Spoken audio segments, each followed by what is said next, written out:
코로나19 재유행 우려와 FOMC의 부정적 경기 전망에 이번 주 국내 증시는 조정을 받았습니다.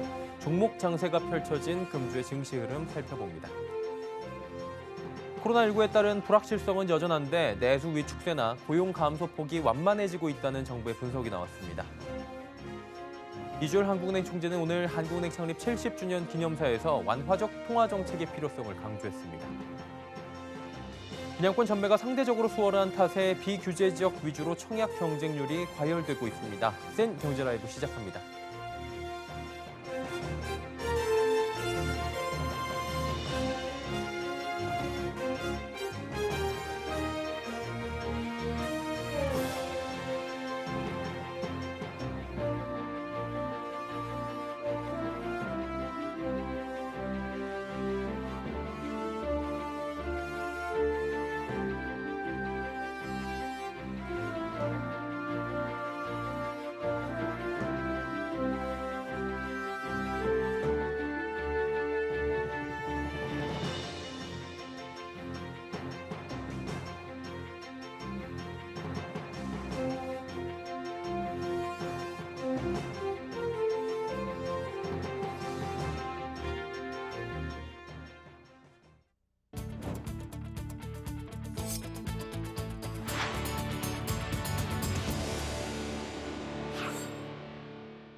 시청자 여러분 안녕하십니까? 센 경제라이브 서정덕입니다.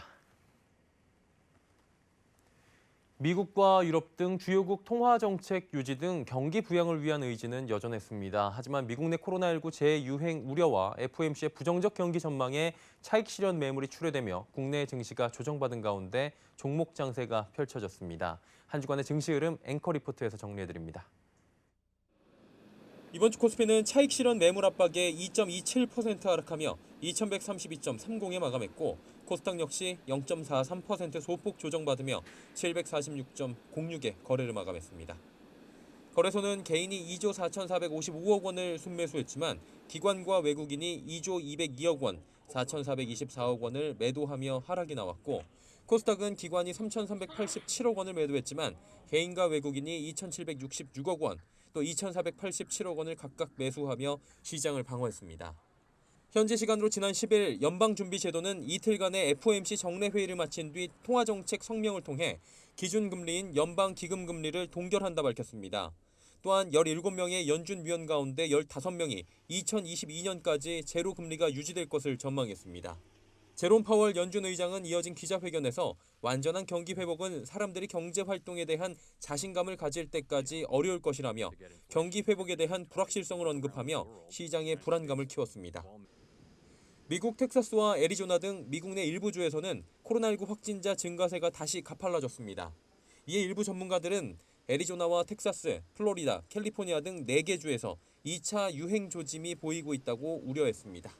글로벌 증시가 조정을 받으며 국내 증시도 조정에 들어간 가운데 정부 그린 뉴딜 정책 기대감과 독일 정부가 수소 에너지 개발에 총 12조 원을 투입한다는 소식에 관련주가 큰 폭의 상승을 보였습니다. 특히 국내 수소 관련주의 최대 단점은 국내 정책에만 의존한다는 것이었는데 유럽의 정책 기대감이 반영된 부분이 호재로 작용하는 모습입니다. 이번 주는 코로나19 백신과 치료제 관련 국내외 임상 소식이 들려오며 관련주들의 무더기 급등이 나왔습니다. 대표적으로 코로나19 치료 후보물질 도입을 밝힌 레고캠 바이오와 램시마의 코로나19 치료 효과를 확인하는 연구 착수 소식을 밝힌 셀트리온, 이 외에도 제넥신과 신풍제약, 부광약품 등 관련 종목들이 일제히 급등하는 모습이었습니다. 부정적 경기 전망과 코로나19 재확산 우려까지 나오며 단기간 급등한 증시에 대한 부담감이 커져 조정 가능성이 높아진 것은 사실인데 유동성의 힘은 계속될 것으로 보인다고 증권업계 관계자들은 조언합니다. 특히 코로나 사태 이전으로 경기가 회복하는 데 상당 시일이 소요될 것이란 전망에 고른 종목 상승보다는 성장성이 부각되는 산업과 개별 종목 이슈에 따른 쏠림, 또 순환매 장세가 당분간 이어질 가능성이 높다고 전망했습니다. 서울경제TV 서정덕입니다.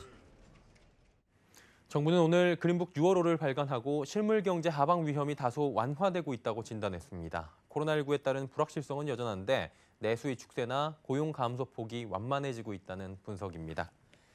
정부는 지난달 그린북을 통해 실물경제의 하방 위험이 확대되고 있다고 진단한 바 있습니다. 정부의 하방 위험 완화 판단 근거로는 긴급 재난지원금 등으로 인해 다소 회복된 소비 관련 지표가 꼽힙니다. 다만 정부는 코로나19 재확산 우려로 회복 조짐이라는 전망엔 신중을 기하는 모습입니다. 이주일 한국은행 총재가 코로나19 위기 극복을 위한 중앙은행의 역할을 강조했습니다. 이 총재는 오늘 한은 창립 70주년 기념사에서 통화 정책은 우리 경제가 회복세를 보일 때까지 완화적으로 운영할 필요가 있다고 말했습니다. 또 금융시장 안정과 원활한 신용 흐름 유지를 위해 필요하다면 금리 이외의 정책 수단도 적절하게 활용해야 한다고 설명했습니다. 이 총재는 선제 대응으로 이번 위기를 조속히 극복하되 위기가 진정되면 이례적 조치들을 단계적으로 정상화하는 방안도 미리 준비해야 한다고 강조했습니다. 이번 사태를 두고 중앙은행의 시장 개입 원칙을 어떻게 정립할 것인지에 대해 사회적 합의를 도출해야 한다고 덧붙였습니다. 분양권 전매가 상대적으로 수월한 비규제 지역 위주로 청약 경쟁률이 과열되는 양상이 나타납니다. 의정부나 광주, 광양 등의 청약 경쟁률이 수십 대 1에 달하며 역대 최고 경쟁률을 갱신했습니다. 힐스테이트 의정부역은 102가구 모집에 4,789명이 몰리며 평균 46.9대 1의 경쟁률을 기록했습니다.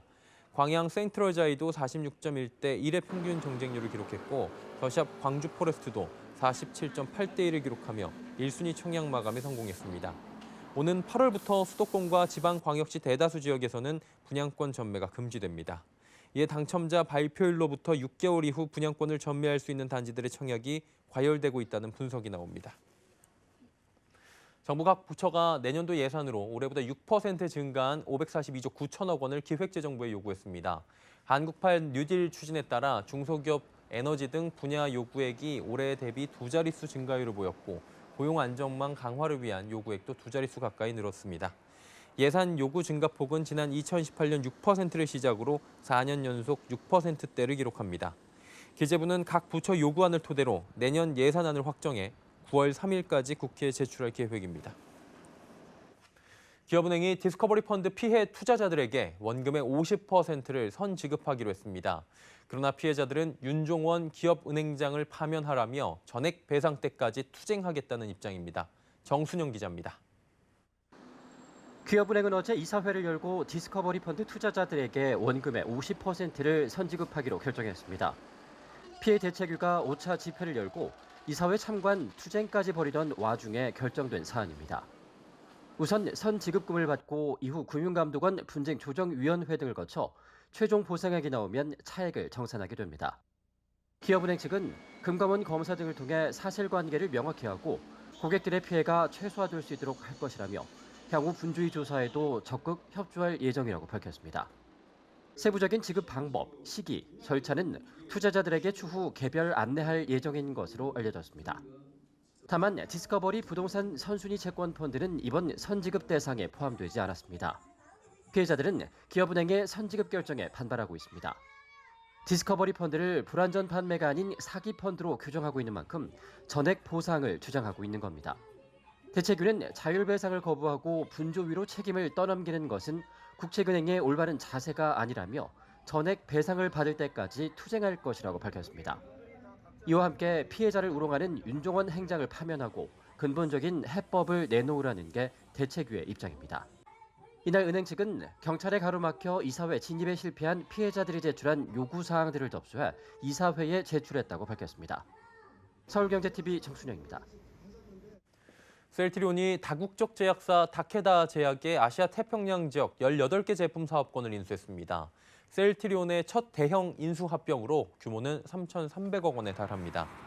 이번 인수로 셀트리온은 한국과 태국, 대만, 홍콩, 호주 등 아태 지역 총 9개국 시장에서 타케다 제약이 판매 중인 전문 의약품과 일반 의약품 브랜드 18개 제품의 특허와 상표, 판매 권리를 확보하기도 했습니다. 이들 제품은 9개 지역에서 2018년 기준 1억 4천만 달러, 우리 돈 약 1,700억 원의 매출을 올렸습니다. 이번에 인수한 제품군에는 당뇨병 치료제 네시나 등 전문 의약품과 감기약 화이투벤, 분해염 치료제 알보칠 등 일반 의약품이 포함됐습니다. 셀트리온은 이번 인수를 통해 바이오 의약품과 케미컬 의약품을 아우르는 종합 제약 바이오 회사로 도약할 수 있다는데 그 의미를 부여했습니다. 고분양가로 논란이 됐던 DMC 리버 포레자이의 청약 당첨자 318가구 중 157가구가 계약을 하지 않으며 미계약분으로 나왔습니다. 같은 날 청약을 받았던 DMC 리버파크자이도 100가구가 넘는 미계약 물량이 발생했는데요. GS건설은 오늘부터 견본주택을 다시 열고 무순위 청약에 돌입한다는 계획입니다. 지혜진 기자입니다. 고분양가 논란을 딛고 1순위 청약 마감에 성공했던 DMC 리버포레자이와 리버파크자이의 계약을 포기하는 사람들이 속출했습니다. 특히 DMC 리버포레자이는 전체 318가구 가운데 157개의 미계약 물량이 발생하면서 절반가량이 포기한 것으로 나타났습니다. 리버파크자이는 전체 702가구 중 106가구가 미계약 물량으로 나왔습니다. 절반가량이 미계약 물량으로 나온 리버포레자이는 당첨자 발표 당시 청약가점 16점이 당첨되는 등 커트라인이 매우 낮게 형성된 바 있습니다. 시험 삼아 청약에 도전해본 젊은 층이 막상 당첨되자 계약을 포기한 것 같다는 분석도 나옵니다. 두 단지를 중복으로 청약할 수 있었던 점도 원인으로 꼽힙니다. GS건설 관계자는 두 곳에 모두 당첨된 이들이 상대적으로 가격이 낮고 규모가 큰 리버파크자이를 선택한 것 같다고 설명했습니다. 인근 공인중개사들은 청약 점수가 낮고 실거주 목적인 경우엔 추천하는 분위기입니다. 분양가여도 A4블럭은 앞으로도 뭐 더 오를 거고요. A7블럭도 오르긴 할 거예요. 그냥 오르는 폭 대비 적은 것 뿐이지 떨어지거나 안 오를 따위가 아니기 때문에. GS건설은 오늘부터 두 단지의 견본주택을 다시 열고 무순위 청약에 돌입합니다. 무순위 청약은 청약 통장을 사용하지 않는다는 장점이 있습니다.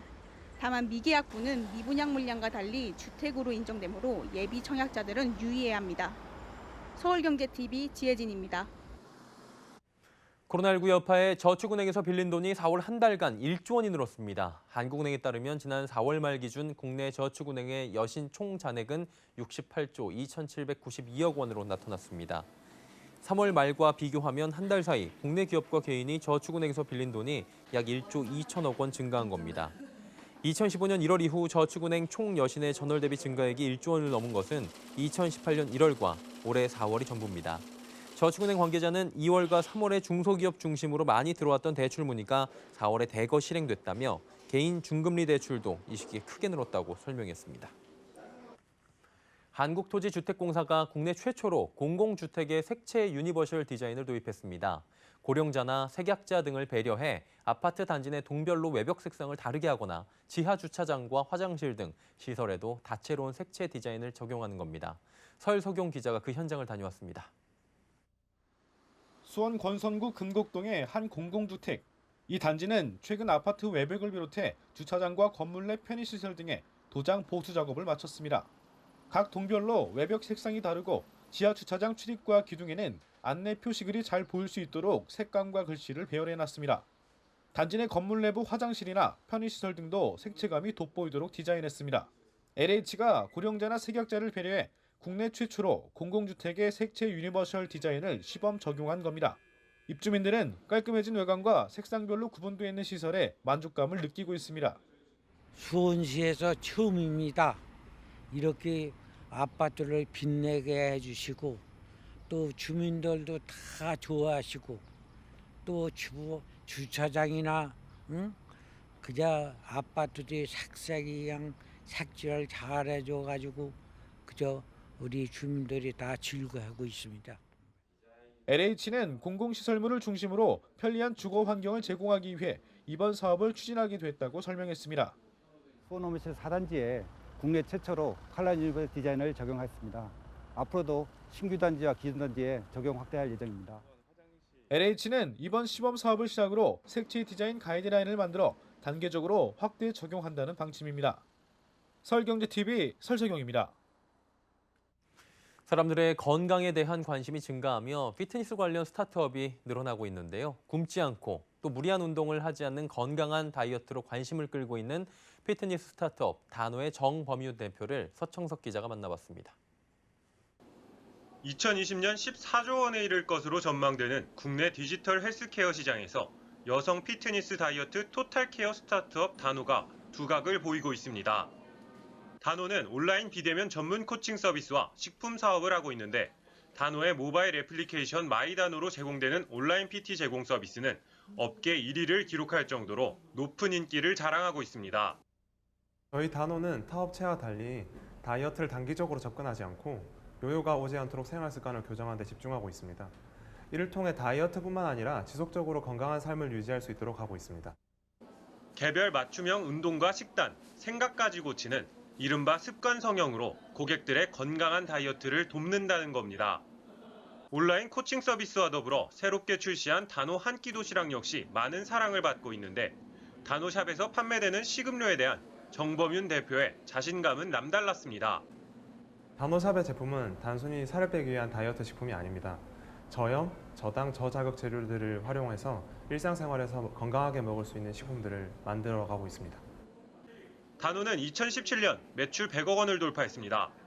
온라인 코칭 고객들이 단호 식품을 찾게 되는 선순환 구조를 형성한 덕분인데 정범윤 대표는 출범 7년차 현재 성장세를 이어가기 위한 당찬 포부도 밝혔습니다.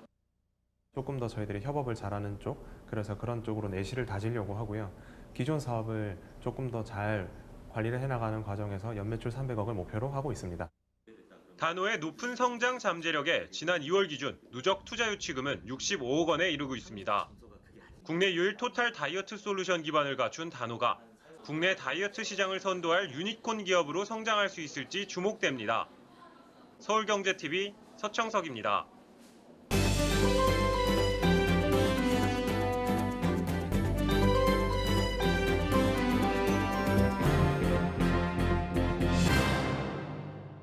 지난 2017년 생리대 유해물질 파동 이후 여성 위생용품 안전에 대한 관심은 높아졌지만 여전히 시중의 유기농 생리대들은 일부만 유기농 성분을 사용하고 전체가 유기농인 것처럼 강조하는 경우가 많습니다. 생리대의 주요 부분을 모두 유기농으로 제작해 안심하고 사용할 수 있는 제품을 오드리선이 선보였다고 하는데요. 문다혜 기자가 만나봤습니다. 친환경 소비재 제품 연구기업 K-인스퍼레이션이 운영하는 여성 위생용품 브랜드 오드리선. 약국 생리대로 유명세를 얻다가 최근 대형마트 3사와 H&B 스토어에도 입점하는 등 입소문을 타고 인기를 끌고 있습니다. 오드리선 생리대의 특징을 한 단어로 요약하면 안정성입니다. 시중에 나와 있는 대부분의 국내 생리대는 일부만 유기농 성분을 사용하고 마치 전체가 유기농이라고 광고해 소비자들이 혼란을 겪고 있는 상황. 이에 유기농다운 유기농 생리대를 만들자는 모토로 제품을 만들었습니다. 대표적으로 올해 초 출시한 TCF 더블코어 생리대가 그것입니다. 방수층 필름과 접착제를 제외한 모든 성분이 100% 자연 유래 성분으로 구성됐습니다. 보통 생리대가 커버, 그다음에 흡수층, 그다음에 방수층으로 크게 이루어졌는데요. 커버 부분에 보통 유기농 생리대들은 커버 면만 유기농을 사용하는데 저희는 날개 부분, 다른 생리대들이 많이 부직포를 사용하고 있는 날개 부분까지 거기가 피부 마찰이 많기 때문에 100% 유기농 순면을 적용해서 커버 부분도 더 부드럽고 트러블이 없게 사용을 했고요. 특히 기존 유기농 생리대들은 대부분 흡수력이 약하고 샘방지 기능이 부족한 상황. 이에 오드리선은 2년간의 고객 설문과 연구를 통해 이를 보완했습니다. 순면 같은 경우는 흡수력 부분에서 좀 단점이 있고 펄프 같은 경우는 착용감에서 단점이 있어서 저희가 그것을 보완하기 위해서 유기농 순면을 1차 흡수체로 놓고 친환경 인증을 받은 펄프를 2차 흡수체로 사용을 해서 그 흡수력과 또 착용감을 동시에 잡을 수 있는 그런 흡수체를 사용을 했고 또 방수층이나 저희 접착제를 사용하는 부분도 전부 안전성 테스트를 거쳐서 그 소비자분들이 안심하고 사용하실 수 있는 모든 유기농 속면과 친환경 펄프는 모두 완전 무염소 표백 공정을 거쳐 원료의 제조 과정과 표백 처리까지 친환경 공정으로 만들어집니다. 제품 이름에도 들어가는 TCF, 완전 무염소 표백이 바로 그것입니다. 보통 순면이나 펄프 같은 경우는 본래의 색이 흰색이 아니에요. 그래서 보통 공정 과정에서 반드시 어떤 경우든 표백 처리를 거치게 되는데 최근에는 염소 성분이 발암 물질을 유발할 수도 있다라는 그 결과가 나와서 그런 염소 성분의 계열도 완전히 배제한 아예 염소가 전혀 들어가지 않는 완전 무염소 표백으로 완전 무염소 표백은 표백 처리 후 사용하는 물의 양도 적어 폐수 처리에도 도움이 되는 가장 선진화된 친환경 표백 방식으로 꼽힙니다. 비용이 저렴하고 처리가 간편하지만 발암물질 자존 가능성에 대한 우려가 높은 염소 표백과 열에 약해 고온에서 일부 염소 계열 성분이 잔존할 가능성이 있는 무염소 표백을 택하지 않고 가격이 비싸지만 비용 대신 안정성을 택한 겁니다. 오드리선이 이렇게까지 유기농에 집중하는 이유가 뭘까? 이는 지난 2017년 생리대 파동 이후 소비자들의 생리대 선택 기준이 바뀌었기 때문입니다. 과거에는 그 흡수력이나 또 편리함 위주의 생리대를 많이 선택했다면 최근에는 환경 문제나 건강 문제를 생각해서 그 자연 소재, 그다음에 얼마나 그 화학 성분이 많이 들어가지 않았는지를 확인해 보는 소비자들이 많이 늘고 있습니다. 이처럼 뚝심을 가지고 만든 유기농 생리대에 대한 시장 반응도 좋습니다. 출시 이후에 저희가 생각했던 것보다 좀 반응이 굉장히 빠르게 저희가 다가올 수 있었는데요. 전국 대형 마트에 전부 3사에 다 들어갔고 또 유명한 드럭스토어, H&B 스토어에도 전국 매장에 다 한 번에 입점이 돼서 소비자들 분들도 그렇고 이제 판매하시는 그 판매 관계자 분들도 기존의 그 유기농 생리대하고 차별점이 명확한 그런 속가지 유기농의 생리대라고 많이 판단을 해주셨습니다. 수년간 친환경 생리대 연구에 몰두한 이하진 대표는 생리대 선택 시 살펴봐야 할 것으로 3가지를 꼽았습니다. 국제 공인이 된 유기농 인증 마크인지 꼭 확인하시고 커버만 유기농이 아니라 안에 날개나 흡수체까지 유기농인지, 그 다음에 펄프를 사용하신다면 그 친환경 인증을 받은 펄프인지를 확인하시면 좋겠고요. 마지막으로 표백 부분, 그 일부만 그 무표백이나 무염소 표백을 썼다는 제품들도 있어요. 근데 일부 소재만 쓰고 다른 부분 다 표백된 제품을 쓴다면 별로 크게 의미가 없기 때문에 전 제품이 무염소, 완전 무염소 표백이 처리가 됐다면 좀 더 안심하고 사용할 수 있을 것 같습니다. 독일 더마테스트의 피부 알러지 시험과 국내 라돈 및 방사선, 접착제의 유해 성분 검사까지 수년간의 연구를 통한 기술력으로 국내외에서 안정성을 공인받은 오드리선. 국내 특허뿐 아니라 호주와 미국, 유럽에도 특허 신청을 해놓은 상태입니다. 여성용품 전문 기업으로서 앞으로 좀 더 발전된 해외 유기농 생리대보다 현재는 저희가 이제 좀 더 발전된 형태의 생리대라고 생각을 하고요. 호주에 있는 연구소와 국내 연구소와 같이 협업을 해가지고 좀 더 진화된 생리대, 그리고 좀 더 친환경적인 생리대를 만들고 라인도 더 넓혀서 국내뿐만 아니라 해외에도 진출할 계획을 가지고 있습니다. 이름만 유기농을 표방하는 생리대가 범람하는 상황에서 친환경 생리대의 새로운 기준을 제시한 오드리선. 한국형 진화된 생리대로 글로벌 시장에 도전장을 내민다는 방침입니다. 서울경제TV 문다입니다. 센 경제 라이브 마칩니다. 편안한 주말 보내시길 바랍니다. 고맙습니다.